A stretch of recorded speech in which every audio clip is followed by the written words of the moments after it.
ಶ್ರೀಗುರುಭ್ಯೋ ನಮಃ. ಹರಿ ಓಂ. ಜಯತಿ ಹರಿರಚಿಂತ್ಯಃ ಸರ್ವದೇವೈಕವಂದ್ಯಃ ಪರಮಗುರುರಭೀಷ್ಟಭಕ್ತಿದಃ ಸಜ್ಜನಾನಾಂ ನಿಖಿಲಗುಣಗಣಾರ್ಣೋ ನಿತ್ಯನಿರ್ಮುಕ್ತದೋಷಃ ಸರಸಿಜನಯನೋऽಸೌ ಶ್ರೀಪತಿರ್ಮಾನದೋ ನಃ. ಅಶೇಷವಾಗ್ಜಾಡ್ಯಮಲಾಪಹಂತ್ರೀ ನವಂ ನವಂ ಸ್ಪಷ್ಟಸುವಾಕ್ಪ್ರದಾಯಿನಿ ಮಮೇಘ ಜಿಹ್ವಾಗ್ರಸುರಂಗನರ್ತಕೀ ಭವಪ್ರಸನ್ನಾ ವದನೇ ಚ ಮೇ ಶ್ರೀಃ. ವ್ಯಾಪ್ತಿರ್ಯಸ್ಯ ನಿಜೇ ನಿಜೇನ ಮಹಸಾ ಪಕ್ಷೇ ಸಪಕ್ಷೇ ಸ್ಥಿತಿಃ. ವ್ಯಾವೃತ್ತಿಶ್ಚ ವಿಪಕ್ಷತೋಥ ವಿಷಗೆ ಸಕ್ತಿರ್ನ ವೈಬಾಧಿತೆ. ನೈವಾಸ್ತಿ ಪ್ರತಿಪಕ್ಷಯುಕ್ತಿರತುಲಂ ಶುದ್ಧಂ ಪ್ರಮಾಣಂ ಸಮೇ. ಭೂಯಾತ್ ತತ್ವವಿನಿರ್ಣಯಾಯ ಭಗವಾನ್ ಆನಂದತೀರ್ಥೋ ಮುನಿಃ. ಭವತಿ ಯದನುಭಾವಾದೇಡಮೂಕೋऽಪಿ ವಾಗ್ಮಿ ಜಡಮತಿರಪಿ ಜಂತುರ್ಜಾಯತೆ ಪ್ರಾಜ್ಞಮೌಲಿಃ.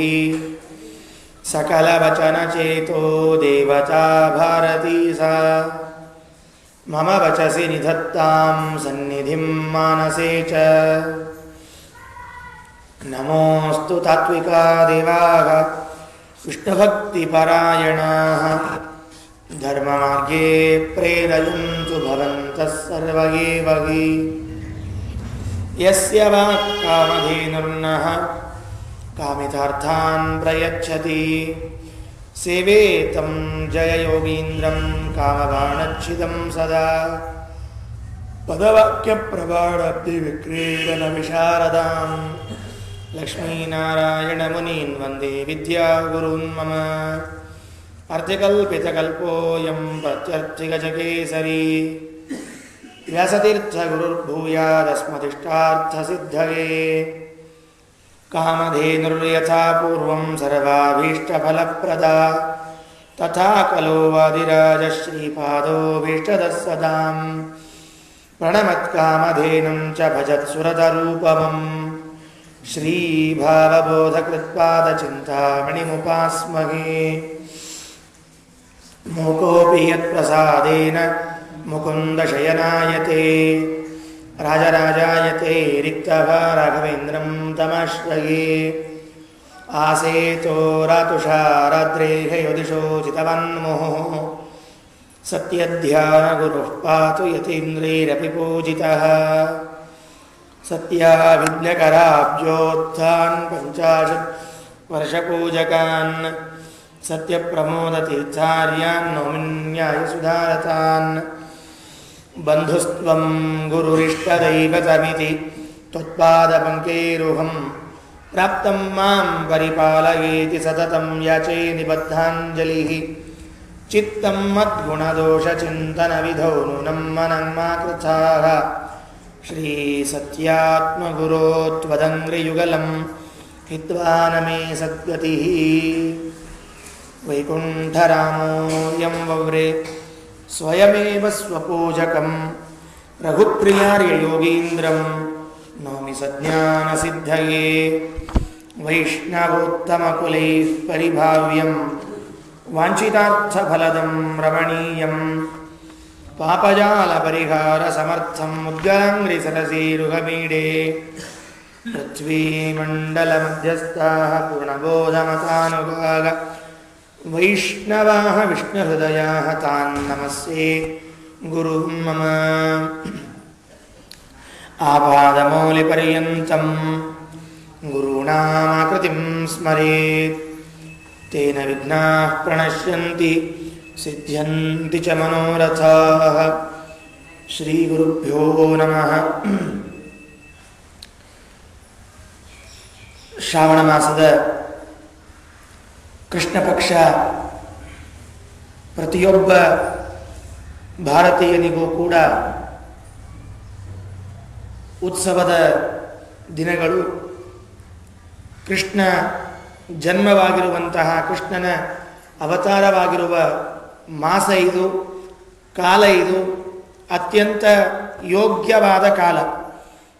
ಶ್ರಾವಣ ಮಾಸದ ಕೃಷ್ಣ ಪಕ್ಷದ ಅಷ್ಟಮಿ ಮಧ್ಯರಾತ್ರಿಯಲ್ಲಿ ಭಗವಂತ ಅವತಾರ ಮಾಡಿ ಬಂದಿದ್ದಾನೆ. ಸಮಸ್ತ ಜಗತ್ತಿಗೆ ಕಲ್ಯಾಣವನ್ನು ಮಾಡಬೇಕು ಅನ್ನುವ ದೃಷ್ಟಿಯಿಂದ ಅವತಾರ ಮಾಡಿದವರು ಶ್ರೀಕೃಷ್ಣ. ಕೇವಲ ಕೆಲವು ಜನರಿಗೆ 4 ಮಂದಿಗೆ ಒಳ್ಳೆಯದನ್ನು ಮಾಡಬೇಕು ಅಂತ ಬಂದವನಲ್ಲ ಭಗವಂತ.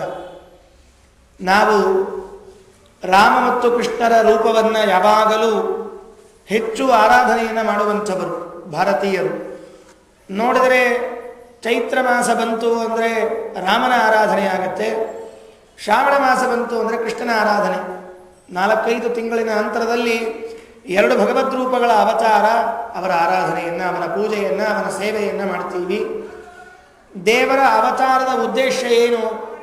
ನಾವು ಸಾಮಾನ್ಯವಾಗಿ ಯಾರೇ ಯಾವುದೇ ಒಂದು ಕೆಲಸ ಮಾಡಲಿಕ್ಕೆ ಹೊರಟ್ರೆ ಆ ಕೆಲಸದ ಹಿಂದೆ ಒಂದು ಉದ್ದೇಶ ಇರ್ತದೆ. ಸುಮ್ಮನೆ ಯಾರೂ ಏನು ಕೆಲಸವನ್ನು ಮಾಡೋದಿಲ್ಲ. ನಮ್ಮಂಥವರೇ ಏನೂ ಕೆಲಸ ಇಲ್ಲದೆ, ಏನೂ ಉದ್ದೇಶ ಇಲ್ಲದೆ ಒಂದು ಕೆಲಸ ಮಾಡೋದಿಲ್ಲ ಅಂದಾಗ ಸ್ವಯಂ ಸ್ವತಂತ್ರನಾದ ಭಗವಂತ ಏನೂ ಕೆಲಸ ಇಲ್ಲ, ಏನೋ ಉದ್ದೇಶ ಇಲ್ಲ, ಖಾಲಿ ಇದ್ದಾನೆ ಅಥವಾ ಏನಿಲ್ಲ ಅನ್ನೋದಕ್ಕಾಗಿ ಬಂದಿದ್ದಾನೆ ಅಂತ ತಿಳಿಯಬಾರದು. ಒಂದು ಉದ್ದೇಶ ಇಟ್ಕೊಂಡೇ ಬಂದಿದ್ದಾನೆ ಭಗವಂತ. ಗೀತೆಯಲ್ಲಿ ತಿಳಿಸುವಂತೆ ಉದ್ದೇಶ ಒಂದು, ಯದಾ ಯದಾ ಹಿ ಧರ್ಮಸ್ಯ ಗ್ಲಾನಿರ್ಭವತಿ ಭಾರತ ಅಭ್ಯುತ್ಥಾನಂ ಅಧರ್ಮಸ್ಯ ತದಾತ್ಮಾನಂ ಸೃಜಾಮ್ಯಹಂ. ಇದರಲ್ಲಿ 2 ಉದ್ದೇಶಗಳನ್ನು ತಿಳಿಸ್ತಾ ಇದ್ದಾನೆ ದೇವರು ತನ್ನ ಅವತಾರದ್ದು. ಯಾವುದೇ ಅವತಾರಗಳಿರಬಹುದು ದೇವರದ್ದು, ರಾಮನಾಗಿರಬಹುದು, ಕೃಷ್ಣನಾಗಿರಬಹುದು, ಮತ್ಸ್ಯ ಕೂರ್ಮಾದಿಗಳಿರಬಹುದು, ಪರಶುರಾಮ, ನರಸಿಂಹ.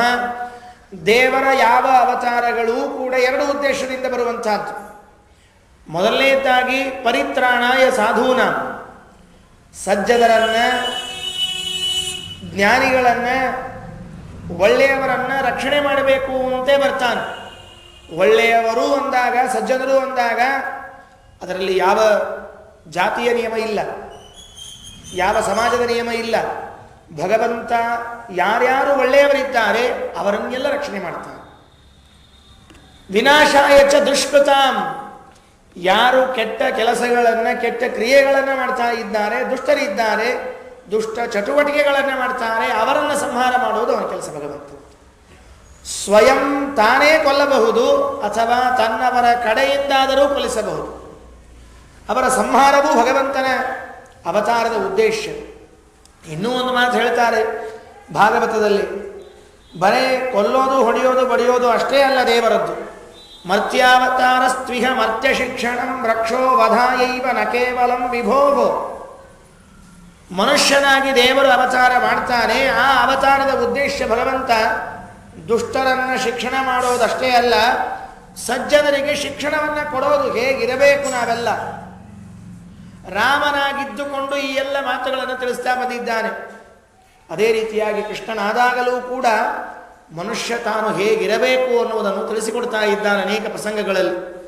ತಂದೆ ತಾಯಿಗಳ ವಿಷಯದಲ್ಲಿ ಹೇಗಿರಬೇಕು, ಬಂಧುಗಳ ವಿಷಯದಲ್ಲಿ ಹೇಗಿರಬೇಕು, ಈ ಎಲ್ಲ ಮಾತುಗಳನ್ನು ತಾನು ಅವತಾರಗಳನ್ನು ಮಾಡಿ ಮಾಡಿ ತೋರಿಸ್ತಾ ಇದ್ದಾನೆ.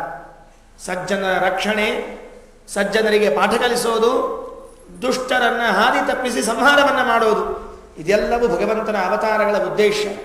ಅಥವಾ ನಮೋ ಬ್ರಹ್ಮಣ್ಯ ದೇವಾಯ ಗೋ ಬ್ರಾಹ್ಮಣ ಹಿತಾಯ ಚ ಜಗದ್ಹಿತಾಯ ಕೃಷ್ಣಾಯ ಗೋವಿಂದಾಯ ನಮೋ ನಮಃ. ಕೃಷ್ಣನ ಅವತಾರ ಯಾಕೆ?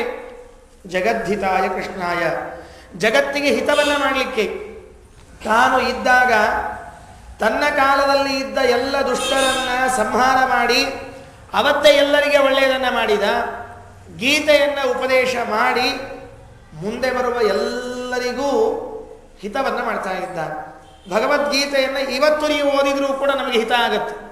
ಅವತ್ತೆಂದೋ ಅರ್ಜುನಿಗೆ ಉಪದೇಶ ಮಾಡಿಬಿಟ್ಟ, ನಮಗೇನು ಸಂಬಂಧ ಭಗವದ್ಗೀತೆ ಅಂತ ಅರ್ಥ ಅಲ್ಲ.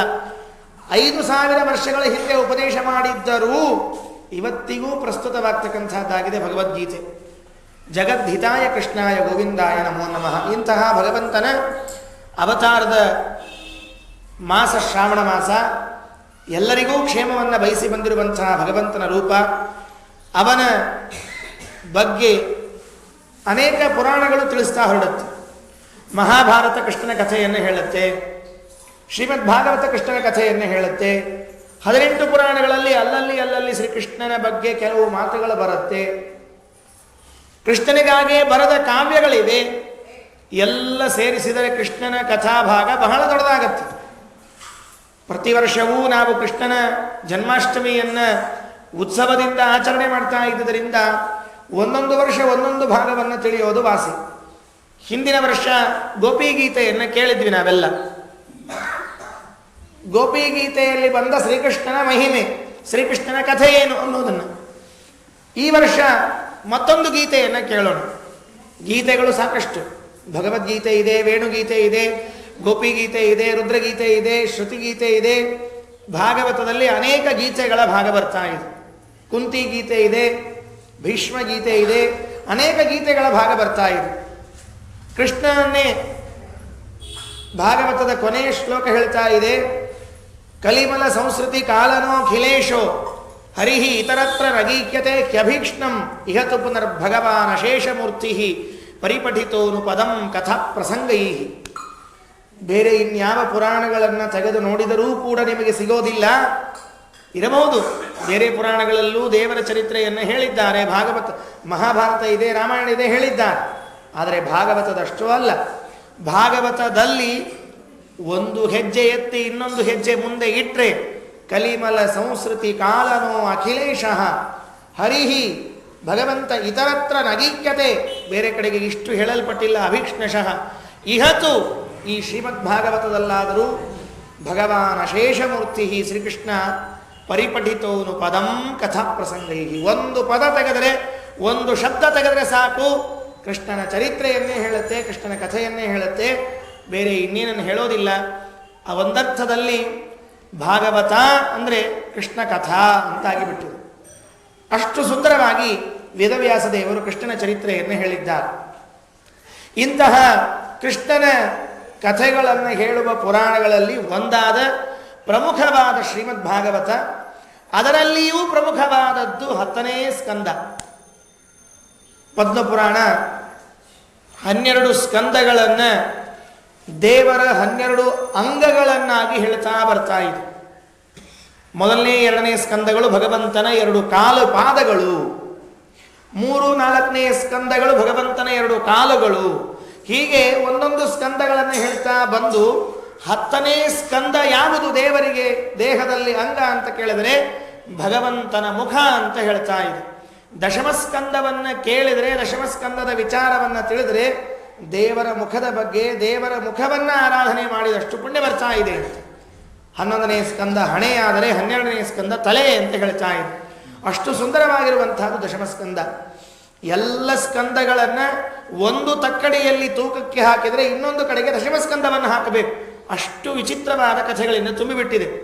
ಇಂತಹ ದಶಮಸ್ಕಂದದಲ್ಲಿ ಕೃಷ್ಣನ ಕಥೆಯನ್ನು ತಿಳಿಸಿಕೊಟ್ಟಿದೆ. 100 ಅಧ್ಯಾಯಗಳಲ್ಲಿ ಕೃಷ್ಣನ ಕಥೆಯನ್ನು ಹೇಳ್ತಾ ಇದೆ. ಅದರಲ್ಲಿ 2 ಅಧ್ಯಾಯದ ವಿಚಾರವನ್ನು ಮಾತ್ರ ಈ 4 ದಿವಸದಲ್ಲಿ ತಿಳಿಯುವ ಪ್ರಯತ್ನವನ್ನು ಮಾಡೋಣ.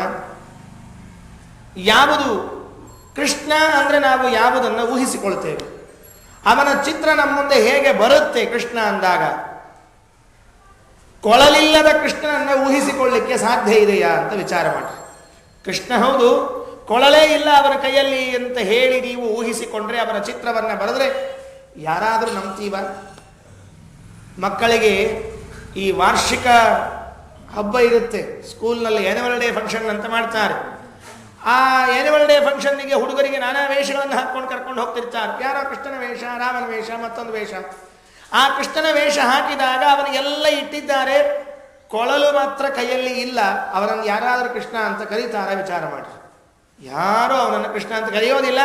ಅವನಿಗೆ ಸ್ಪರ್ಧೆಯಲ್ಲಿ ಬಹುಮಾನವೂ ಬರೋದಿಲ್ಲ. ಯಾಕೆ ಅಂದರೆ ಕೃಷ್ಣನಿಗೂ ಕೊಳಲಿಗೂ ಎಷ್ಟು ತಾದಾತ್ಮ್ಯ ಇದೆ ಅಂದರೆ, ಅಕಸ್ಮಾತ್ ಕೃಷ್ಣ ಕಾಣಿಸದೇ ಇದ್ದರೂ, ಕೊಳಲು ಒಂದೇ ಇದ್ದರೂ ಸಾಕು ಕೃಷ್ಣ ಅಂತ ಹೇಳುವ ಹಂತಕ್ಕೆ ಬಂದಿದ್ದೇವೆ ನಾವೆಲ್ಲ. ಅಂದರೆ ಕೊಳಲಿನ ಮಹತ್ವ ಅಷ್ಟಿದೆ. ದಶಮಸ್ಕಂದದಲ್ಲಿ 2 ಅಧ್ಯಾಯಗಳಲ್ಲಿ ಕೊಳಲಿನ ಬಗ್ಗೆ ಹೇಳ್ತಾರೆ. ಏನಿಲ್ಲ, ಕೇವಲ ಕೃಷ್ಣನ ಕೈಯಲ್ಲಿದ್ದ ಕೊಳಲು ಹೇಗಿದೆ ಅಂತ ಹೇಳ್ತಾರೆ. ಅಲ್ಲ, ಏನಿರಬಹುದು? 2 ಅಧ್ಯಾಯಗಳಲ್ಲಿ ವ್ಯಾಸರು ಹೇಳಬೇಕಾದ್ರೆ ಆ ಕೃಷ್ಣನ ಕೊಳಲಿನ ಮಹತ್ವ ಎಂಥದ್ದು ಅಂತ ಅರ್ಥ ಮಾಡಿಕೊಳ್ಳಿ. ಏನು ದೊಡ್ಡದಲ್ಲ ಕೊಳಲು, ಒಂದು ಬಿದರಿನ ತುಂಡು. ಕೊಳಲನ್ನು ನೀವೆಲ್ಲ ಎಷ್ಟು ಮಂದಿ ನೋಡಿದ್ದೀರಿ? ಏನಿದೆ ಕೊಳಲಲ್ಲಿ? ಏನಿಲ್ಲ, ಒಂದು ಬಿದರಿನ ತುಂಡಿದೆ ಅಷ್ಟೇ. ಅದಕ್ಕೆ ಬಹಳ ಅಂದರೆ 4 ರಂಧ್ರಗಳಿರುತ್ತೆ, ತೂತುಗಳಿರುತ್ತೆ, 4 ರಂಧ್ರಗಳಿರುತ್ತೆ, ಬೇರೆ ಇನ್ನೇನಿರೋದಿಲ್ಲ. ನುಡಿಸುವ ವ್ಯಕ್ತಿ ನುಡಿಸುವಾಗ ತನ್ನ ಶ್ವಾಸವನ್ನು ಅದರಲ್ಲಿ ತುಂಬಿ ಬೆರಳುಗಳನ್ನು ಮೇಲೆ ಆಡಿಸಿದ ಅಂತಾದರೆ ಮಾಧುರ್ಯದಿಂದ ಗಾನ ಬರ್ತಕ್ಕಂಥದ್ದಾಗ್ತಾ ಇದೆ. ಸಾಮಾನ್ಯವಾದ ಬಿದಿರಿನ ತುಂಡಿಗೆ 4 ರಂಧ್ರಗಳನ್ನು ಕೊರೆದು ಅದರಲ್ಲಿ ಗಾಳಿಯನ್ನು ತುಂಬಿ ಊದಿದಾಗ ಬರುವ ಸೌಂದರ್ಯದ ನಾದ ನಮ್ಮಂಥವರಿಗೆ ಯಾರೋ ಲೌಕಿಕರು ಮಾಡಿದರೆ ಆನಂದ ಆಗುತ್ತೆ, ಕೇಳಬೇಕು ಅನಿಸುತ್ತೆ ಎಂದಾಗ ಸ್ವಯಂ ಭಗವಂತ ತಾನು ಗೋಕುಲದಲ್ಲಿ ಇದ್ದಾಗ ಅದೇ ಬಿದಿರಿನ ತುಂಡಾದ ಕೊಳಲನ್ನು ತೆಗೆದುಕೊಂಡು ನುಡಿಸಿದರೆ ಅದರ ಮಾಧುರ್ಯದ ಕಥೆ ಏನಿತ್ತು. ವ್ಯಾಸರು 2 ಅಧ್ಯಾಯಗಳ ತುಂಬ ಹರಡಿ ಇಡುತ್ತಾರೆ. ಏನೂ ಬೇಸರ ಇಲ್ಲ ವ್ಯಾಸರಿಗೆ. ಎಷ್ಟು ಬಾರಿ ಮೇಲಿಂದ ಮೇಲೆ ಹೇಳಿದ ವಿಷಯ ಇದ್ದರೂ ಮತ್ತೆ ಮತ್ತೆ ನಮಗೆ ಅವಗಾಹನೆ ಬರಬೇಕು, ತಿಳಿಯಬೇಕು, ನೆನಪಾಗಬೇಕು ಅನ್ನೋದಕ್ಕೆ ಹೇಳಿ ಹೇಳಿ ಇಡ್ತಾರೆ. ಅಂತಹ ವೇಣುಗೀತೆಯ ಬಗ್ಗೆ ಈ 2-3 ದಿವಸಗಳ 4 ದಿವಸಗಳ ಪ್ರವಚನದಲ್ಲಿ ಕೇವಲ ವೇಣುಗೀತೆ, ಇನ್ಯಾವ ಆ ಕಡೆ ಭಾಗ ಈ ಕಡೆ ಭಾಗ ಮುಟ್ಟದೆ, ಸಾಮಾನ್ಯ ದಶಮಸ್ಕಂದ ಪ್ರವಚನ ಮಾಡುವಾಗ ಈ ವೇಣುಗೀತೆ ಹೋಗ್ಬಿಟ್ಟಿರ್ತದೆ, ವೇಣುಗೀತೆ ಶಬ್ದದಲ್ಲೇ ಹೋಗ್ಬಿಟ್ಟಿರ್ತದೆ, ಬಂದು ವೇಣುಗೀತೆ ಅಂತ ಇಷ್ಟು ಹೇಳಿ ಮುಂದೆ ಹೋಗ್ಬಿಟ್ಟಿರ್ತೇವೆ. ಯಾಕೆ ಅಂದರೆ 2 ಅಧ್ಯಾಯಗಳ ವಿಸ್ತಾರವಾದ ಗೀತೆಯನ್ನು ಹೇಳಲಿಕ್ಕೆ ಸಾಧ್ಯವಾಗೋದಿಲ್ಲ ಅನ್ನೋದಕ್ಕೆ. ಆದರೆ ಈ 4 ದಿವಸಗಳಲ್ಲಿ ಆ 2 ಅಧ್ಯಾಯದ ವೇಣುಗೀತೆಯ ವಿಚಾರವನ್ನು ತಿಳಿಯುವ ಪ್ರಯತ್ನ ಮಾಡೋಣ. 19ನೇ ಅಧ್ಯಾಯ ಮತ್ತು 33ನೇ ಅಧ್ಯಾಯ 2 ಅಧ್ಯಾಯಗಳಲ್ಲಿ ವೇಣುವಿನ ಮಾಧುರ್ಯ, ವೇಣುಗೀತೆಯನ್ನು ಹೇಳ್ತಾ ಇದ್ದಾರೆ. ಶುಕಾಚಾರ್ಯರು ಪ್ರಾರಂಭ ಮಾಡ್ತಾ, ಇತ್ತಂ ಶರತ್ ಸ್ವಚ್ಛ ಜಲಂ ಪದ್ಮ ಕರಸುಗಂಧಿನ ನ್ಯವಿಷದ್ವಾಯುನಾನೀತಂ ಸಗೋ ಗೋಪಾಲಕೋಚ್ಯುತಃ. ಋತುಗಳ ವರ್ಣನೆಯನ್ನು ಮಾಡ್ತಾ ಬರ್ತಾರೆ ವ್ಯಾಸರು. ವಸಂತ, ಗ್ರೀಷ್ಮ, ವರ್ಷ, ಒಂದೊಂದು ಋತುಗಳನ್ನು ಕ್ರಮವಾಗಿ ವರ್ಣನೆ ಮಾಡ್ತಾ ಬಂದು ಶರತ್ ಋತುವಿನ ಬಗ್ಗೆ ಹೇಳ್ತಾ ಇದ್ದಾರೆ. ಎಲ್ಲ ಋತುಗಳಿಗಿಂತಲೂ ಮನೋಹರವಾದ ಋತು ಶರದ್ ಋತು. ಸಾಮಾನ್ಯವಾಗಿ ನಾವೆಲ್ಲ ಅಂತಿರ್ತೇವೆ, ಕೃಷ್ಣ ಗೀತೆಯಲ್ಲಿ ಹೇಳಿಕೊಂಡ ಋತು ಯಾವುದು? ಕುಸುಮಾಕರ, ವಸಂತ ಋತು ನನಗೆ ಬಹಳ ಪ್ರೀತಿ ಅಂತ ಹೇಳ್ತಾರೆ. ಆ ವಸಂತ ಋತುವಿನಲ್ಲಿ ಹೊಸದಾಗಿ ಚಿಗುರುಗಳೆಲ್ಲ, ಮಾವಿನ ಚಿಗುರುಗಳೆಲ್ಲ ಬಂದಿರ್ತದೆ ಅನ್ನೋದಕ್ಕೆ ದೇವರು ಋತುನಾಂ ಕುಸುಮಾಕರ ಅಂತ ಹೇಳಿಕೊಂಡಿದ್ದಾನೆ. ಆದರೆ ತನ್ನ ಎಲ್ಲ ಲೀಲೆಗಳನ್ನು ತೋರಿಸಿದ್ದು ಶರದ್ ಋತುವಿನಲ್ಲಿ ಭಗವಂತ. ಹೆಚ್ಚು ಆ ರಾಸಕ್ರೀಡೆಯನ್ನಾಗಬಹುದು ಅಥವಾ ಮತ್ತೆ ಇನ್ಯಾವುದನ್ನು ವೇಣುವಿನ ನಾದವನ್ನಾಗಬಹುದು ತೋರಿಸಿದ್ದು ಶರದ್ ಋತುವಿನಲ್ಲಿ, ಬೇರೆ ಇನ್ಯಾವ ಋತುವಿನಲ್ಲ ಭಗವಂತ. ಆ ಶರದ್ ಋತು ಯಾವಾಗ ಬರುತ್ತೆ? ಈ ಕಡೆಗೆ ಮಳೆಗಾಲ ಇಲ್ಲ, ಆ ಕಡೆಗೆ ಬೇಸಿಗೆಗಾಲ ಪ್ರಾರಂಭ ಆಗಿಲ್ಲ. ಎಷ್ಟು ಆರಾಮಿರುತ್ತೆ ವಿಚಾರ ಮಾಡಿರಿ. ಮಳೆ ಬರ್ತಿತ್ತು ಅಂದರೆ ಏನು ಮಾಡಲಿಕ್ಕೂ ಸಾಧ್ಯ ಇಲ್ಲ, ಹೊರಗೆ ಹೋಗೋ ಹಂಗಿಲ್ಲ, ಬಿಡೋ ಹಂಗಿಲ್ಲ. ರಣ ಬಿಸಿಲಿತ್ತು ಅಂದರೆ ಹೊರಗೆ ಹೆಜ್ಜೆ ಇಡಂಗಿಲ್ಲ ನಾವಂತರೂ. ಈ 2 ಮಧ್ಯದ ಸೀಸನ್ ಇದೆಯಲ್ಲ ಶರದ್ ಋತು, ಇದು ನಿಜವಾಗಿ ಒಳ್ಳೆಯ ಋತು. ಯಾಕಂದರೆ ಬಿಸಿಲು ಸ್ವಲ್ಪ ಇರುತ್ತೆ, ಮಳೆ ಇರೋದಿಲ್ಲ, ತಂಪಿರುತ್ತೆ. ಈ 2 ಮಧ್ಯದ ಭಾಗದಲ್ಲಿ ಇದ್ದ ಋತುವಿನಲ್ಲಿ ಆರಾಮವಾಗಿ ಹಾಯಾಗಿ ಅಡ್ಡಾಡ್ಕೊಂಡಿರ್ತೀವಿ. ಅಂತಹ ಋತು ಬಂತಂತೆ. ಭಗವಂತ ಆ ಎಲ್ಲ ಗೋವುಗಳನ್ನು ಕರೆದುಕೊಂಡು ವೃಂದಾವನದಿಂದ ಕಾಡಿಗೆ ಮೇಯಿಸಲಿಕ್ಕೆ ಹೋಗ್ತಾ ಇದ್ದಾನಂತೆ. ಆ ದೇವರು ಗೋ ಬ್ರಾಹ್ಮಣ ಹಿತಾರ್ಥಾಯ, ಎಲ್ಲ ಗೋವುಗಳ ಹಿತವನ್ನು ಉಂಟು ಮಾಡಬೇಕು. ಗೋವಿನ ಬಗ್ಗೆ ಎಲ್ಲ ಕಡೆಗೆ ಪ್ರಚಾರವನ್ನು ಕೊಟ್ಟು ಅದರ ಸಂರಕ್ಷಣೆ ಜವಾಬ್ದಾರಿಯನ್ನು ಹೊತ್ತ ವ್ಯಕ್ತಿ ಮೊಟ್ಟ ಮೊದಲು ದೇವರು ಕೃಷ್ಣ ಪರಮಾತ್ಮ. ಇವತ್ತೇನು ಯಾರೂ ಹೊಸದಾಗಿ ಮಾಡ್ತಾ ಇಲ್ಲ, ದೇವರು ಮಾಡದೇ ಇದ್ದುದನ್ನು ಯಾರೂ ಮಾಡಲಿಕ್ಕೆ ಆಗೋದಿಲ್ಲ. ಅವನು ಹೊರಟಿದ್ದಾನೆ ವೃಂದಾವನವನ್ನು ಬಿಟ್ಟು ಗೋಕುಲರನ್ನು, ಗೋವುಗಳನ್ನು, ಗೋಪಾಲಕರನ್ನು ಕರೆದುಕೊಂಡು ಹೋಗ್ತಾ ಇದ್ದಾನೆ. ಅಲ್ಲಿ ವೃಂದಾವನದ ಸುತ್ತಲೂ ಇರುವಂತಹ ಪರ್ವತ, ಆ ನದಿ, ಯಮುನಾ ನದಿ, ಗಿಡಗಳು, ಬಳ್ಳಿಗಳು, ಪ್ರತಿಯೊಂದನ್ನೂ ವರ್ಣನೆ ಮಾಡ್ತಾರೆ ವ್ಯಾಸರು. ಹೇಗಿತ್ತು? ಕುಸುಮಿತ ವರರಾಜಿ ಶುಷ್ಮಿ ಭೃಂಗ ದ್ವಿಜಕುಲ ಹುಷ್ಟ ಸರಸ್ಸರಿಂ ಮಹೀದ್ರಂ ಮಧುಪತಿರವಗಾತ್ಯಚಾರಯಂಗಾಹ ಸಹ ಪಶುಪಾಲ ಬಲಶ್ಚುಕೂಜ ಬೇಡುಂ. ಕುಸುಮಿತ ವನರಾಜಿ, ಎಲ್ಲ ವನಗಳು ಆಗ ತಾನೇ ಮಳೆಯ ನೀರನ್ನು ಹಿಡಿದುಕೊಂಡು ಚೆಂದಾಗಿ ಹೂ ಬಿಟ್ಟಿವೆ ಅಂತ. ಪ್ರತಿಯೊಂದು ಹೂಗಳು, ಗಿಡಗಳಲ್ಲಿ ಹೂಗಳು. ನಾವೇನಾಗಿದೆ ಅಂದರೆ ಕಾಡಿಗೆ ಹೋದವರಲ್ಲ. ನಮ್ಮನೆ ಸುತ್ತಲೂ ಗಿಡಗಳೇ ಇಲ್ಲ, ಗಿಡದ ತುಂಬ ಹೂ ಬಿಟ್ಟಿದೆ, ಅಂತಹ ದಾರಿಯಲ್ಲಿ ನೀವು ಹೋಗ್ತಾ ಇದ್ದೀರಿ ಅಂತ ಕಲ್ಪನೆ ಮಾಡಿಕೊಳ್ಳ್ರಿ ಅಂದರೆ ಅರ್ಥವೇ ಆಗೋದಿಲ್ಲ ನಮಗೆ. ಯಾವುದನ್ನು ನೋಡಿದ್ದೇವೆ ಅದರ ಬಗ್ಗೆ ಹೇಳಿದ್ರೆ ಅರ್ಥ ಆಗತ್ತೆ, ಯಾವುದನ್ನು ನೋಡೇ ಇಲ್ಲ ಅದನ್ನು ಹೇಳ್ರಿ ಅಂದರೆ ಏನು ಅರ್ಥ ಆಗಬೇಕು? ಈಗ ನದಿ ನೀರು ಎಷ್ಟು ಚೆನ್ನಾಗಿರುತ್ತೆ ಅಂತ ಹೇಳ್ಬೋದು. ಯಾರಿಗೆ ಹೇಳ್ಬೋದು ಅಂದರೆ ಯಾರು ನದಿಯನ್ನು ನೋಡಿದ್ದಾರೆ, ನದಿಯ ಹತ್ತಿರ ವಾಸ ಮಾಡಿದ್ದಾರೆ. ನಾವೆಲ್ಲ ಶಹರಗಳಲ್ಲಿ ವಾಸ ಮಾಡಿ ಪಟ್ಟಣಗಳಲ್ಲಿ ಇದ್ದವರು ಟ್ಯಾಂಕ್ ನೀರನ್ನೇ ಪರಮ ಪವಿತ್ರವಾದ ನೀರು ಅಂತ ತಿಳಿದುಕೊಂಡು ನಿತ್ಯದಲ್ಲಿ ಅವಗಾಹನ ಮಾಡುವಂಥವರಿಗೆ ನೀವು ನದಿ ಬಗ್ಗೆ ಹೇಳಿದ್ರೆ ಏನು ಅರ್ಥ ಆಗಬೇಕು? ಏನು ಅರ್ಥ ಆಗೋದಿಲ್ಲ. ಎಡಕ್ಕೆ ಬಲಕ್ಕೆ ಸಾಲು ಸಾಲಾಗಿ ಮರಗಳಿವೆ, ಮಧ್ಯದಲ್ಲಿ ಒಂದು ಸಣ್ಣ ಕಿರಿದಾರಿ, ಹೆಜ್ಜೆ ಇಡುವಷ್ಟು ಮಾತ್ರ ಜಾಗ, ಗಾಡಿ ಓಡಿಸುವಷ್ಟು ಜಾಗ ಇಲ್ಲ. ಕಲ್ಪನೆ ಮಾಡಿಕೊಳ್ಳ್ರಿ ನೀವು, ಎಷ್ಟು ಸುಂದರವಾಗಿರಬೇಕದು. ಕಾಲು ದಾರಿ ಮಾತ್ರ ಇದೆ, ಈ ಕಡೆಗೆ ಹುಲ್ಲು ಬೆಳೆದಿದೆ, ಈ ಕಡೆಗೂ ಹುಲ್ಲು ಬೆಳೆದಿದೆ. ಆ ಅಕ್ಕಪಕ್ಕದಲ್ಲಿ ಇದ್ದ ಎಲ್ಲ ಮರಗಳಲ್ಲಿ ತುಂಬಿ ಹೂ ನಿಂತ್ಕೊಂಡಿದೆ. ಮುಂದುಗಡೆಗೆ ಕೃಷ್ಣ ಹೊರಟಿದ್ದಾನೆ, ಹಿಂದುಗಡೆಗೆ ಆಕಳ ಬರ್ತಾ ಇದೆ, ಅದಕ್ಕೂ ಮುಂದೆ ಗೋಪಾಲಕರು ಹೊರಟಿದ್ದಾರೆ. ಆ ವೈಭವದ ದೇವರ ಯಾತ್ರೆ ದ್ವಿಜಕುಲ ಗುಷ್ಟ ಸರಸ್ಸರಿನ್ ಮಹಿದ್ರಂ. ಎಲ್ಲ ಪಕ್ಷಿಗಳು ಕಾಯ್ತಾ ಇವೆ ಅಂತೆ. ಯಾವಾಗ ಶರದೃತು ಬರುತ್ತೆ, ಮಳೆಗಾಲದ ತಲೆಬಿಸಿ ಕಡಿಮೆಯಾಗಿ ಬೇಸಿಗೆಗಾಲ ಇಲ್ಲದೆ ಹಣ್ಣು ಹೂಗಳಿಂದ ತುಂಬಿಕೊಂಡಿರುವ ಗಿಡಗಳಲ್ಲಿ ಕುಳಿತುಕೊಂಡು ನಾವು ಯಾವಾಗ ಆ ಆನಂದವನ್ನು ಸವಿತೇವೆ ಅದನ್ನು ಕಾಯಬೇಕು ಅಂತ ಕೂತ್ಕೊಂಡಿವೆ. ಮಧುಪತಿ ಇಂತಹ ಸಂದರ್ಭ. ಆ ಕಡೆಗೆ ಮಳೆಗಾಲ ಮುಗಿದು ಹೋಗಿದೆ, ಬೇಸಿಗೆಗಾಲ ಇಲ್ಲ, ಕಿರಿದಾದ ದಾರಿ, ಸಣ್ಣ ಸಣ್ಣ ಹುಲ್ಲುಗಳು ಮೆತ್ತಗೆ ಬೆಳೆದಿದೆ. ನಾವಿವತ್ತೆಲ್ಲ ಅದನ್ನು ಎಲ್ಲಿ ನೋಡಬಹುದು ಅಂದರೆ ಗಾರ್ಡನ್ಗಳಲ್ಲಿ ಹೋದಾಗ ನೋಡಬಹುದು ಅಷ್ಟೇ. ಸಣ್ಣ ಸಣ್ಣ ಹುಲ್ಲುಗಳು ಚುಚ್ಚದೇ ಇದ್ದಂತೆ ಮೆತ್ತಗೆ ಮಾಡಿರ್ತಾರೆ, ಅದನ್ನೇ ನೋಡಿ ಏನು ಚೆಂದಾಗಿದೆ ಗಾರ್ಡನ್ ಅಂತ ಹೇಳ್ಕೊಂಡು ಬರೋದು. ಸ್ವಾಭಾವಿಕವಾಗಿ ಹುಲ್ಲುಗಳು ಬೆಳೆದುಕೊಂಡಿರುವಂತಹ ಕಾಡಿನಲ್ಲಿ ನಡ್ಕೊಂಡು ಹೋದಾಗ ಆಗುವ ಆನಂದ ಎಂಥದ್ದು.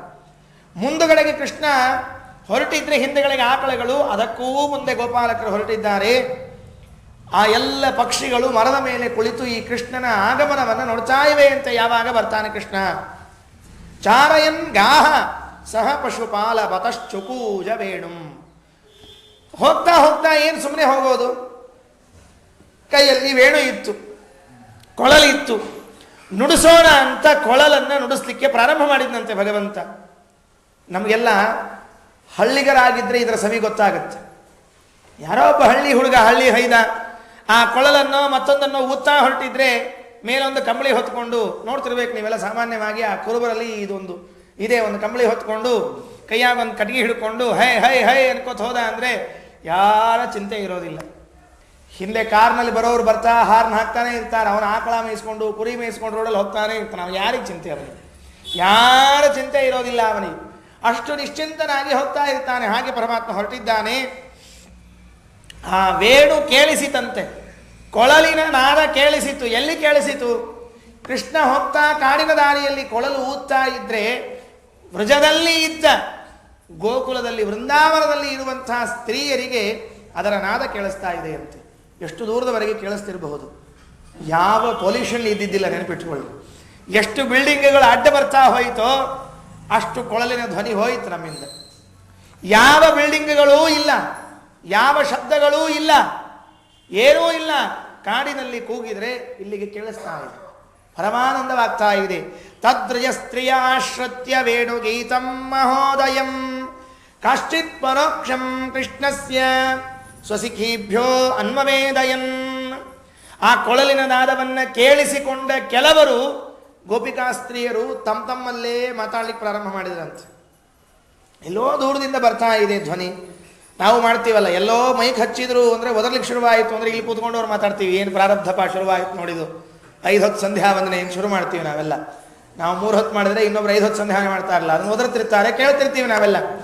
ಏನಪ್ಪ ಇದು ಅಂತ ತಿಳಿದುಕೊಂಡು ಹಾಗೆ ಪರೋಕ್ಷವಾಗಿ ಕೃಷ್ಣನ ಆ ಕೊಳಲಿನ ಬಗ್ಗೆ ಮಾತಾಡ್ಲಿಕ್ಕೆ ಪ್ರಾರಂಭ ಮಾಡ್ತಾ ಇದ್ದಾರೆ. ತದ್ ವರ್ಣಯಿತು ಆರಬ್ಧಾ ಸ್ಮರಂತ್ಯ ಕೃಷ್ಣ ಚೇಷ್ಟಿತಂ ನಾಶಕನ್ ಸ್ಮರವೇಗೇನ ವಿಕ್ಷಿಪ್ತ ಮನಸೋರೂಪ. ಏನು ಬೇರೆ ಉದ್ಯೋಗ ಇರಲಿಲ್ವಾ ಈ ಗೋಪಿಕಾ ಸ್ತ್ರೀಯರಿಗೆ? ಬೇರೆ ಏನು ಕೆಲಸ ಇಲ್ಲ? ಕೆಲವರು ಇರ್ತಾರೆ ನೋಡ್ರಿ, ಏನು ಕೆಲಸ ಇರೋದಿಲ್ಲ, ಹರಟಿ ಹೊಡಿತಾ ಕೂತಿರ್ತಾರೆ, ಏನಿರೋದಿಲ್ಲ. ಯಾಕೆಂದರೆ ಮನೆಯಲ್ಲಿ ಎಲ್ಲ ಗಂಡನೇ ಮಾಡಿಬಿಟ್ಟಿರ್ತಾನೆ, ಇವ್ರಿಗೇನು ಮಾಡ್ಲಿಕ್ಕೆ ಉಳಿದಿರೋದಿಲ್ಲ. ಅಥವಾ ಮನೆಯಲ್ಲಿ ಮಾಡ್ಲಿಕ್ಕೆ ಎಲ್ಲರೂ ಇರ್ತಾರೆ, ಆದ್ದರಿಂದ ಇವರೇನು ಮಾಡೋದಿರೋದಿಲ್ಲ. ಪಾತ್ರೆ ತೊಳೆಯೋರು ಬಂದು ತೊಳೆದು ಹೋಗ್ತಿರ್ತಾರೆ ಇವರು ಸಮೇತ.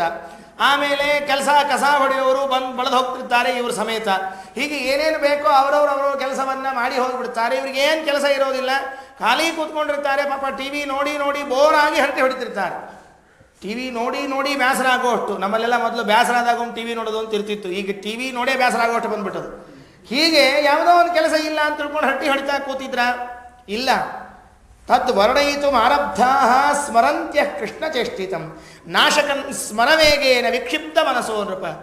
ಎಷ್ಟು ಬೇಡ ಮನೆ ಕೆಲಸವನ್ನು ಮಾಡೋಣ, ಇದು ಯಾಕೆ ಬೇಕು ಅಂತ ಬಿಟ್ಟರೂ ಕೂಡ ಆ ಕೊಳಲಿನ ಮಾಧುರ್ಯ ನಾದ ಎಳಿತಾ ಇದೆ ಅಂತ. ಏನು ತಡಿಲಿಕ್ಕಾಗ್ತಾ ಇಲ್ಲ. ಕೃಷ್ಣನ ಕೊಳಲಿನ ಧ್ವನಿಯನ್ನು, ಕೊಳಲಿನ ನಾದವನ್ನು ಕೇಳಿ ಮನೆ ಕೆಲಸಗಳನ್ನೆಲ್ಲ ಬಿಟ್ಬಿಡ್ತಾರಂತೆ. ಮನೆ ಕೆಲಸವನ್ನು ಬಿಟ್ಬಿಟ್ರು. ಸಾಮಾನ್ಯವಾಗಿ ದೊಡ್ಡ ಜ್ಞಾನಿಗಳು, ಸ್ವಾಮಿಗಳು ಪ್ರವಚನವನ್ನು ಮಾಡಿದರೆ, ಕೃಷ್ಣನ ಕಥೆಯನ್ನು ಹೇಳಿದರೆ ನಾವೆಲ್ಲ ನಮ್ಮ ಕೆಲಸಗಳನ್ನು ಬಿಟ್ಟು ಹೋಗಿ ಕುಳಿತುಕೊಂಡು ಕೇಳ್ತಿರ್ತೀವಿ. ಅಂಥದ್ದು ಸ್ವಯಂ ಜಗದ್ವಲ್ಲಭ ಜಗನ್ನಾಯಕ ಶ್ರೀಕೃಷ್ಣ ಕೊಳಲಿನ ನಾದವನ್ನು ಮಾಡಿಸ್ತಾ ನುಡಿಸ್ತಾ ಇದ್ದರೆ ಮಾಧುರ್ಯದ ಆ ಧ್ವನಿಯಲ್ಲಿ ಎಲ್ಲ ಕೆಲಸಗಳನ್ನು ಬಿಟ್ಟುಬಿಟ್ರಂತೆ. ಯಾಕೆ ಬೇಕ್ರಿ ಈ ಕೆಲಸಗಳೆಲ್ಲ? ಕೆಲವರು ಅಂತಿರ್ತಾರೆ, ನಿತ್ಯ ಇದ್ದದ್ದರೆ ಈ ಕೆಲಸ, ಇದೇ ಹೊಸದಾಗಿದ್ದದ್ದು, ಇದನ್ನಷ್ಟು ಮಾಡಿಬಿಡೋಣ. ಏನಿರೋದಿಲ್ಲ ಹೇಳ್ರಿ ನೋಡೋಣ. ನಿತ್ಯದಲ್ಲಿ ಇದ್ದ ಕೆಲಸಗಳಲ್ಲಿ ಬಿಟ್ಟು ಬರೋದೇ ನಿಜವಾಗಿ ಸ್ವಾರಸ್ಯದ ಮಾತು. ನಿತ್ಯ ಅಡುಗೆ ಮಾಡೋದಿಲ್ವೇ? ಮಾಡ್ತೀವಿ. ನಿತ್ಯ ಊಟ ಮಾಡೋದಿಲ್ವೇ? ಮಾಡ್ತೀವಿ. ನಿತ್ಯ ಕೆಲಸ ಮಾಡೋದಿಲ್ವೇ? ಮಾಡೇ ಮಾಡ್ತೀವಿ. ಅದು ನಿತ್ಯದ್ದು ರುಟೀನ್ ಬೇಡ, ಬೋರಾಯಿತು. ಜನರಿಗೆ, ಗೋಕುಲದ ಜನರಿಗೆ ನಿತ್ಯದ ಕೆಲಸಗಳು ಬೇಸರ ಆಯಿತು. ಸಾಕಪ್ಪ, ಏನು ಕೆಲಸ ಇದು? ನಿತ್ಯ ಮನೆ ಕೆಲಸ ಮಾಡಿ ಮಾಡಿ ಬೇಸರ ಆಗಿದೆ. ಒಂದು ಸ್ವಲ್ಪ ಆದರೂ ಕಿವಿಗೆ ಬೀಳ್ತಾ ಇದೆಯಲ್ಲ ಕೃಷ್ಣನ ನಾದ, ಕೊಳಲಿನ ನಾದ, ಇದನ್ನಾದರೂ ಕೇಳಿಸಿಕೊಳ್ಳೋಣ ಸಂತೋಷದಿಂದ ಕುಳಿತುಕೊಂಡು ಅಂತ ಹೇಳಿ ನಾಶಕನ್ ಸ್ಮರವೇಗೇನ ವಿಕ್ಷಿಪ್ತ ಮನಸೋ ನೃಪ. ಆ ಒಳಗಡೆಗೆ ಇದ್ದ ಕಾಮ ಕೃಷ್ಣನ ನಾದಕ್ಕೆ ಪ್ರತಿಯಾಗಿ ಸ್ಪಂದನವನ್ನು ಮಾಡಿ ಅವರನ್ನು ಎಳೆದು ತರ್ತಾ ಇದ್ದಾನೆ. ಕುತ್ಕೊಂಡ್ಬಿಟ್ರು, ಮಾತಾಡ್ತಾ ಇದ್ದಾರಂತೆ. ಹೊರಟಿದ್ನಲ್ಲ ಭಗವಂತ, ಹೋಗುವಾಗ ಅವನ ರೂಪವನ್ನು ನೋಡಿದ್ರಂತೆ ಇವರೆಲ್ಲ. ಹೆಂಗೆ ಹೊರಟಿದ್ದ ಕೃಷ್ಣ ಕಾಡಿಗೆ? ನಾವೆಲ್ಲ ಕೃಷ್ಣನ ರೂಪದ ಬಗ್ಗೆ ಹೆಚ್ಚು ತಲೆ ಕೆಡಿಸ್ಕೊಳ್ಳೋದಿಲ್ಲ. ಕೃಷ್ಣ ಕೃಷ್ಣ ಅಂತ ಹೇಳ್ಕೊಂಡು ಹೋಗ್ಬಿಡ್ತೀವಿ. ವ್ಯಾಸರು ಪ್ರತ್ಯೇಕವಾಗಿ ಆ ಕೃಷ್ಣನ ಬಾಲರೂಪವನ್ನು ವರ್ಣನೆ ಮಾಡ್ತಾರೆ. ಬಾಲರೂಪ ಅಂದರೆ ಪೌಗಂಡ ವಯ. ಈ ಕಡೆಗೆ ಪೂರ್ಣ ಬಾಲಕನಲ್ಲ, ಆ ಕಡೆಗೆ ಪೂರ್ಣ ದೊಡ್ಡವನಲ್ಲ. ಆ ಮಧ್ಯದ ವಯಸ್ಸು ಬಹಳ ಚೆನ್ನಾಗಿರುತ್ತಂತೆ. ಇನ್ನೂ ಚಿಗುರು ಮೀಸೆ ಬೆಳೆದಿರಬೇಕು. ಆ ಬಾಲ್ಯದ ಛವಿ ಹೋಗಿರಬಾರದು ಮುಖದಲ್ಲಿ, ಪೂರ್ಣ ತಾರುಣ್ಯದ ಛವಿ ಬಂದಿರಬಾರದು. ಅಂತಹ ಮಧ್ಯದ ವಯಸ್ಸಿನಲ್ಲಿದ್ದ ದೇವರು ಬಹಳ ಸುಂದರವಾಗಿ ಕಾಣ್ತಾನೆ. ಅವನು ಹಾಕಿಕೊಂಡ ಅಲಂಕಾರ ಎಂಥದ್ದು ಅದನ್ನು ವರ್ಣನೆ ಮಾಡ್ತಾರೆ. ಬರ್ಹಾಪೀಡಂ ನರನಟವಪುಹು ಕರ್ಣಯೋ ಕರ್ಣಿಕಾರಃ ಬಿಭ್ರದ್ವಾಸಃ ಕನಕಕಪಿಶಂ ವೈಜಯಂತೀ ಚ ಮಾಲಾಂ ರಂಧ್ರಾನ್ವೇಣೋ ಅಧರ ಸುಧಯಾ ಪೂರಯನ್ ಗೋಪವೃಂದೈಃ ವೃಂದಾರಣ್ಯಂ ಸ್ವಪದರಮಣಂ ಪ್ರಾವಿಶದ್ಗೀತ ಕೀರ್ತಿ. ಒಂದು ಶ್ಲೋಕದಲ್ಲಿ ಮೊದಲು ಪ್ರಾರಂಭ ಮಾಡ್ತಾರೆ. ಹೇಗಿದ್ದ ದೇವರು? ಬರ್ಹಾಪೀಡಂ, ತಲೆ ಮೇಲೆ ನವಿಲು ಗೆರೆಯನ್ನು ಕಟ್ಕೊಂಡಿದ್ದಾನೆ ಭಗವಂತ. ಯಾಕೆ ಹಾಗೆ ಮಾಡಿದ ಅಂತ ಇಲ್ಲಿವರೆಗೂ ಗೊತ್ತಿಲ್ಲ ನಮಗೆ, ನೆನಪಿಟ್ಕೊಳ್ರಿ. ದೇವರ ಕೃಷ್ಣನ ಫೋಟೋ ನೋಡ್ತೀವಿ, ಕೃಷ್ಣನ ಚಿತ್ರವನ್ನು ನೋಡ್ತೀವಿ, ಆದರೆ ಕೃಷ್ಣನ ಚಿತ್ರದಲ್ಲಿ ಏನು ನವಿಲು ಗೆರಿ ಇದೆ ಗೊತ್ತಿಲ್ಲ. ವ್ಯಾಸರಂತಾರೆ, ಕಾಡಿನಲ್ಲಿದ್ದವರಿಗೆ ಅದೇ ಅಲಂಕಾರ, ಇನ್ನೇನು ಅಲಂಕಾರ. ಬರ್ಹಾಪೀಡಂ, ತಲೆಗೆ ಒಂದು ಪಟ್ಟಿಯನ್ನು ಕಟ್ಟಿಕೊಂಡು ಮಧ್ಯದಲ್ಲಿ ಒಂದು ನವಿಲಿನ ಗರಿಯನ್ನು ಸಿಗಿಸಿಕೊಂಡಿದ್ದಾನೆ ಭಗವಂತ. ನರನಟವಪುಹು, ಹೋಗ್ತಾ ಇದ್ರೆ ಎಲ್ಲಿಯೋ ನೃತ್ಯದಲ್ಲಿ ಭಾಗವಹಿಸ್ಲಿಕ್ಕೆ ಹೊರಟಿದ್ದಾನೇನೋ ಅಂತ ಅನಿಸ್ಬೇಕಂತೆ ದೇವರು. ಅಷ್ಟು ಅಲಂಕಾರವನ್ನು ಮಾಡಿಕೊಂಡಿದ್ದಾನಂತೆ. ಯಾವುದಾದ್ರೂ ಡ್ಯಾನ್ಸ್ ಪ್ರೋಗ್ರಾಮ್ ಇದ್ದರೆ, ಕಾರ್ಯಕ್ರಮ ಇದ್ದರೆ ಅಲಂಕಾರ ಮಾಡಿಕೊಂಡಿರ್ತಾರಲ್ಲ, ಹಾಗೆ ಅಲಂಕಾರವನ್ನು ಮಾಡಿಕೊಂಡಿದ್ದಾನಂತೆ. ಇನ್ನು ಕುಣಿಲಿಕ್ಕೆ ಹೊರಟಿದ್ದಾನೇನೋ ಅಂತ, ಮುಂದೆ ಕುಣಿಯೋ ಕಾರ್ಯಕ್ರಮವೇ ಇದೆ ಅನ್ನೋದಕ್ಕೆ ಅಷ್ಟು ಅಲಂಕಾರವನ್ನು ಮಾಡಿಕೊಂಡಿದ್ದಾನೆ. ಬರ್ಹಾಪೀಡಂ ನರನಟವಪುಹು ಕರ್ಣಯೋ ಕರ್ಣಿಕಾರಃ, ಎರಡೂ ಕಿವಿಗಳ ಮೇಲೆ ಹೂಗಳನ್ನು ಇಟ್ಕೊಂಡಿದ್ದಾನಂತೆ. ಅದೇನು ಅಲಂಕಾರವೋ ಗೊತ್ತಿಲ್ಲ ನಮಗೆ. ಯಾವ ಅಲಂಕಾರಗಳನ್ನು ನಾವು ಮಾಡಿಕೊಂಡಿಲ್ಲ. ನಮ್ಮಲ್ಲಿ ಕಿವಿ ಮೇಲೆ ಹೂ ಇಟ್ಕೊಂಡ್ರೆ ಮೂರ್ಖ ಅಂತ ಕರೀತಾರೆ, ಹೌದಾ? ಅವನು ಕಿವ್ಯಾಗ ಹೂ ಸಿಗಿಸಿದ ಅಂತ ತಿಳ್ಕೊಂಡು ಹೇಳಿ. ಇಲ್ಲೆಲ್ಲ ಬಹಳ ಪ್ರಸಿದ್ಧಿ ಅದು, ಕಿವಿ ಮೇಲೆ ಹೂ ಇಟ್ಕೊಂಡಿಲ್ಲ ನಾನೇನು ಅಂತ. ನಾವೆಲ್ಲ ಲೋಕದಲ್ಲಿ ಮಾತಾಡ್ತಿರ್ತೀವಿ, ಏನಾದರೂ ಸುಳ್ಳು ಹೇಳಿದರೆ ನಾನೇನು ಕಿವಿ ಮೇಲೆ ಹೂ ಇಟ್ಕೊಂಡಿನ ಅಂತ ತಿಳ್ಕೊಂಡು ನಾನೇನು ಹೂ ಇಟ್ಕೊಂಡಿಲ್ಲ. ಆದರೆ ಕೃಷ್ಣ ಎರಡೂ ಕಿವಿಗಳ ಮೇಲೆ ಕಾಡಿನ ಹೂಗಳನ್ನು ಇಟ್ಕೊಂಡಿದ್ದಾನಂತೆ. ಬೆಟ್ಟ ಕಣಗಲೆ ಅಂತ ಗಿಡದ ಹೂವು, ಅದರ ಹೂವನ್ನು ಇಟ್ಕೊಂಡಿದ್ದಾನೆ. ಬಿಭ್ರದ್ವಾಸಃ ಕನಕ ಕಪಿಶಂ ವೈಜಯಂತೀ ಚ ಮಾಲಾಂ. ಬಿಭ್ರದ್ವಾಸಃ ಬಟ್ಟೆಯನ್ನು ಉಟ್ಕೊಂಡಿದ್ದಾನೆ. ಎಂತಹ ಬಟ್ಟೆ ಇತ್ತು ಅಂತ ಕೇಳಿದರೆ ಕನಕ ಕಪಿಶಂ, ಪೀತಾಂಬರ ಹಳದಿ ಬಟ್ಟೆ, ಅಂತಹ ಬಟ್ಟೆಯನ್ನು ಉಟ್ಕೊಂಡು ಬಂಗಾರದಂತೆ ಹೊಳೆಯುವಂತಹ ಪೀತಾಂಬರ ಉಟ್ಕೊಂಡಿದ್ದಾನೆ. ವೈಜಯಂತೀ ಚ ಮಾಲಾಂ, ಕೊರಳಲ್ಲಿ ವೈಜಯಂತಿ ಮಾಲೆ, ತಲೆಯ ಮೇಲೆ ನವಿಲುಗರಿ, ಎರಡೂ ಕಿವಿಗಳ ಮೇಲೆ ಬೆಟ್ಟ ಕಣಗಳೇ ಗಿಡದ ಹೂವು, ಕೆಳಗೆ ಬಂಗಾರದಂತೆ ಹೊಳೆಯುವ ಪೀತಾಂಬರವನ್ನು ಹುಟ್ಟಿದ್ದಾನೆ. ಕೊರಳಲ್ಲಿ ವೈಜಯಂತಿ ಮಾಲೆ ಹಾಕ್ಕೊಂಡಿದ್ದಾನೆ. ನಾವು ಈ ವೈಜಯಂತಿ ಮಾಲೆಯನ್ನು ಕೇಳಿದ್ದೇವೆ, ವೈಜಯಂತಿ ಮಾಲೆ ವೈಜಯಂತಿ ಮಾಲೆ ಅಂತ ತಿಳಿದುಕೊಂಡು. ಯಾವುದಕ್ಕೆ ವೈಜಯಂತಿ ಮಾಲೆ ಅಂತ ಕರೀತಾರೆ? ಕಮಲದ ಮಾಲೆ ಅಂತಂದರೆ ಕಮಲದ ಹೂಗಳಿಂದ ಮಾಡಿದ ಮಾಲೆ. ಮಲ್ಲಿಗೆ ಮಾಲೆ ಅಂದರೆ ಮಲ್ಲಿಗೆ ಹೂವಿನಿಂದ ಮಾಡಿದ ಮಾಲೆ. ವೈಜಯಂತಿ ಮಾಲೆ ಅಂದರೆ ವೈಜಯಂತಿ ಎಂಬ ಹೂವಲ್ಲ. ಹಾಗಾದರೆ ವೈಜಯಂತಿ ಮಾಲೆ ಅಂದರೆ ಏನು? ನಾವೆಲ್ಲ ಇಷ್ಟು ದಿವಸ ವೈಜಯಂತಿ ಮಾಲೆ ದೇವರ ಕೊರಳಲ್ಲಿದೆ ಅಂತ ಹೇಳ್ತಿರ್ತೀವಲ್ಲ. ಹಾಗಾದರೆ ಅದಕ್ಕೆ ಪುರಾಣದಲ್ಲಿ ತಿಳಿಸಿಕೊಡ್ತಾರೆ, ಯಾವ ಹೂಗಳು ಕೂಡಿದರೆ ಒಂದು ವೈಜಯಂತಿ ಮಾಲೆ ಆಗುತ್ತೆ. ವೈಜಯಂತಿ ಮಾಲೆ ಒಂದೇ ಹೂವಿನ ಮಾಲೆಯಲ್ಲ, 4-5 ಹೂಗಳು ಕೂಡಿ ಮಾಡಿದ ಮಾಲೆ ಇದು. ಅದಕ್ಕೆ ವೈಜಯಂತಿ ಮಾಲೆ ಅಂತ ಕರೀತಾರೆ. ತುಳಸಿ, ಮಲ್ಲಿಗೆ, ಮಂದಾರ, ಪಾರಿಜಾತ, ಕಮಲ, ಈ 5 ಕೂಡಿಸಿ ಓಣಿಸಿದ್ರೆ ಅಂತಹ ಮಾಲೆಗೆ ವೈಜಯಂತಿ ಮಾಲೆ ಅಂತ ಕರೀತಾರೆ. ದೇವರಿಗೆ ಇಂಥ ಮಾಲೆಯನ್ನು ಏರಿಸಬಹುದು. ನಾವೆಲ್ಲ ನಿತ್ಯದಲ್ಲಿ ದೇವರ ಪೂಜೆ ಮಾಡುವಾಗ ವೈಜಯಂತಿ ಮಾಲೆಯನ್ನು ಮಾಡಬಹುದು. ಯಾವ ವೈಜಯಂತಿ ಮಾಲೆ ನೆನಪಿಟ್ಕೊಂಡಿರ್ವಿ?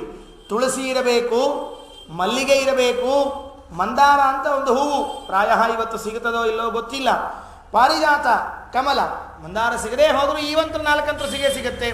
ಈ 4 ಸೇರಿಸಿ ಪೋಣಿಸಿ ಹೆಣೆದು ಕಟ್ಟಿದರೆ, ಅಥವಾ ಅದು ಸಿಕ್ಕರೆ ಸೇರಿಸಿ ಕಟ್ಟಿದರೆ ಅದಕ್ಕೆ ವೈಜಯಂತಿ ಮಾಲೆ ಅಂತ ಕರೀತಾರೆ. ಅದನ್ನು ಹಾಕ್ಕೊಂಡಿದ್ದಾನೆ ಭಗವಂತ. ರಂಧ್ರಾನ್ ವೇಣೋ ಅಧರ ಸುಧಯ ಪೂರಯನ್ ಗೋಪವೃಂದೈ. ಆ ಕೈಯಲ್ಲಿ ಹಿಡಿದಿರುವ ವೇಣು, ಅದರಲ್ಲಿ ಗಾಳಿಯನ್ನು ಊದ್ತಾ ಇದ್ದಾನೆ. ಆ ವೇಣು ರಂಧ್ರಗಳ ಮೇಲೆ ಕೈ ಆಡಿಸ್ತಾ ಇದ್ದಾನಂತೆ. ರಂಧ್ರಾನ್ ವೇಣೋ ಅಧರ ಸುಧಯ, ತನ್ನ ತುಟಿಗಳನ್ನು ಆ ಕೊಳಲಿಗೆ ಹಚ್ಚಿ ಅದರಿಂದ ಗಾಳಿಯನ್ನು ಬಿಡ್ತಾ ಇದ್ರೆ ಪೂರಯನ್ ತುಂಬ್ತಾ ಹೊರಟಿದ್ದಾನೆ. ಗೋಪವೃಂದೈಹಿ, ಒಬ್ಬನೇ ಹೊರಟಿಲ್ಲ, ಜೊತೆಗೆಲ್ಲ ಗೋಪಾಲಕರು ಹೊರಟಿದ್ದಾರೆ.